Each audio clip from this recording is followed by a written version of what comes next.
Well, good day, friends. This is Dr. Turner. I hope you're doing well. This is the second of my Christmas messages, and I wanted to bring to you some thoughts around the concept of peace.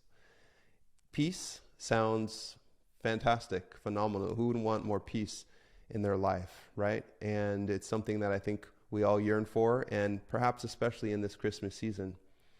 When we think about peace, sometimes we have to deal with some definitions which I think are found wanting if we look into them a little further. Sometimes we think of peace as a cessation of hostilities.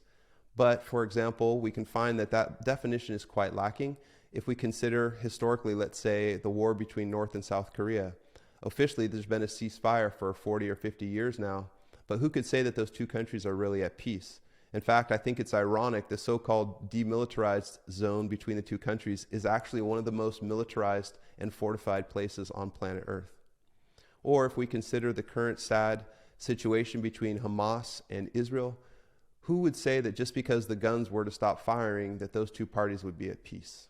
So obviously it's not just a cessation of hostilities.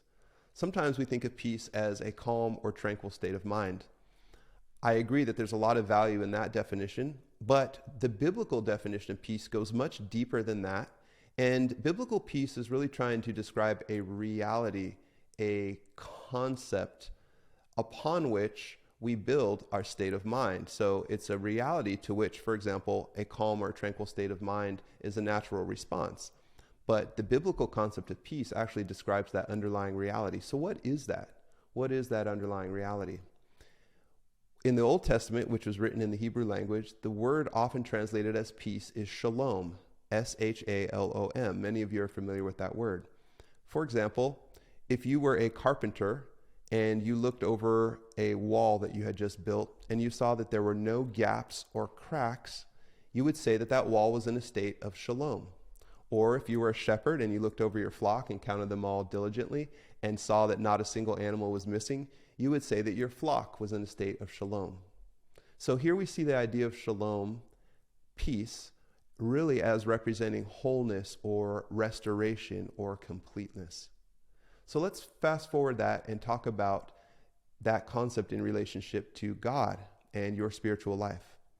So if you think about it, if you think about your connection to God, who of you would say that as you consider it, are there no gaps or cracks in the connection?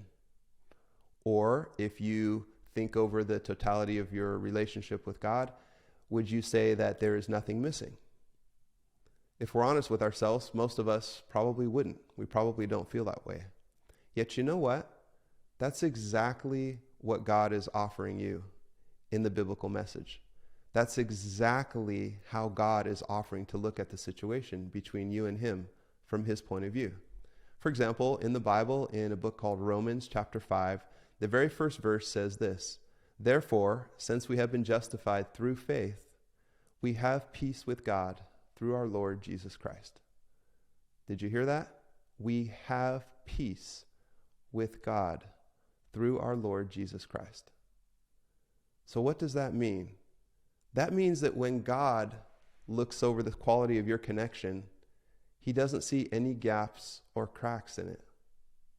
That means if he were to look over and consider the status of your relationship, there is nothing missing. Isn't that extraordinary? Isn't that amazing? That's the offer. Peace with God. Nothing less than wholeness, completeness, restoration. No gaps or cracks, nothing missing in your connection with God, in his relationship to you. That's what he's offering. That's the gift and the offer of Christmas, and that's just part of the good news of the biblical message. But I hope that's encouraging to you. As you may know, I'm going through a test of my peace with God at the moment.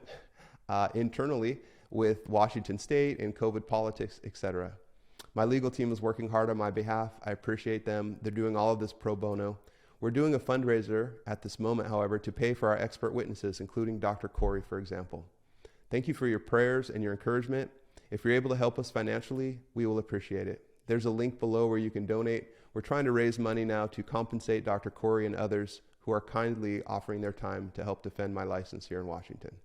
And above it all, I'm being challenged not to lose my peace with God, not to lose my tranquil state of mind as a response to the reality that he's offered me through Jesus Christ.